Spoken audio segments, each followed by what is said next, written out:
خواہش پوری ہونے کے بعد ہر چیز اپنی دلچسپی کھو دیتی ہے۔ زوال انسان کا سب سے پہلے اس کا غرور توڑتا ہے۔ اچھا مزاج انسان کی تمام خوبیوں سے بڑھ کر ہے۔ دل کی خوبصورتی اور ذہانت جس میں ہو وہ محبت اور دوستی کے قابل ہے۔ مشکل وقت میں دوست کا خاموش رہنا دھوکہ دینے کے برابر ہے۔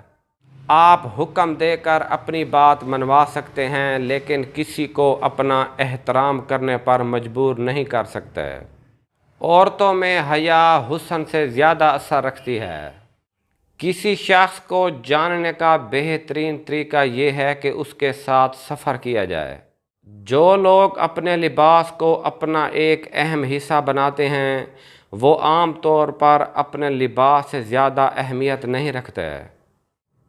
ایک احمق انسان سے ہمیشہ ڈرنا چاہیے کیونکہ کوئی یقین سے نہیں کہہ سکتا کہ وہ چالاک نہیں ہے۔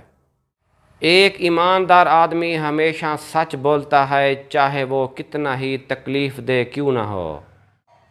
تکلیف دہ خیالات کو بھولنے کے لیے ضروری ہے کہ ان تمام رشتوں سے دوری اختیار کی جائے جو اس تکلیف کی وجہ بنے۔ غرور تمام برائیوں کی جڑ ہے۔ ایک مغرور انسان زبردستی اپنی تعریف کروا کر خوشی محسوس کرتا ہے۔ ایک عظیم دماغ وہ ہے جو بھولنا اور آگے بڑھنا جانتا ہے۔ غربت اخلاق، دوستی اور انسانیت کا امتحان ہے۔ جس شخص سے ملنے کے بعد سب سے زیادہ خوشی ہو اور ملنے کے بعد اتنا ہی پچھتاوا ہو تو وہ شخص آپ کو کوئی فائدہ نہیں پہنچا سکتا۔ سفر کرنا ہر انسان کے لیے مناسب نہیں، یہ عقل مند کو بہتر اور احمق کو بدتر بناتا ہے۔ ہم صحیح ہونے پر اس وقت تک مطمئن نہیں ہوتے جب تک دوسرے کو غلط ثابت نہ کر لیں۔ امید انسان کا بہترین سہارا ہے۔ علم یعنی نالج انسان کو خوشی کے ساتھ ساتھ مضبوط بھی بناتا ہے۔ تھوڑی سی خوشی کو چکھنے سے بہتر ہے کہ بہت بڑے غم کو پی لیا جائے۔ نیکی کے خلاف سب سے بڑا جرم اسے برا کہنا ہے۔ کانفیڈنس کسی احمق میں ہو تو وہ عقل مند سے سبقت لے جاتا ہے۔ کوئی شخص کتنا ہی برا کیوں نہ ہو ظلم کے خلاف بغاوت ضرور کرتا ہے۔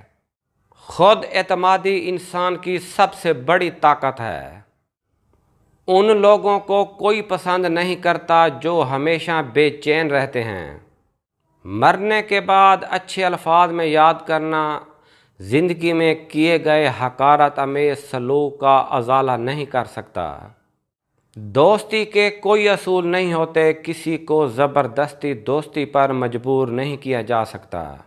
جب ہم پرانے دوستوں کو بھول جاتے ہیں تو یہ اس بات کی علامت ہے کہ ہم خود کو بھول گئے ہیں۔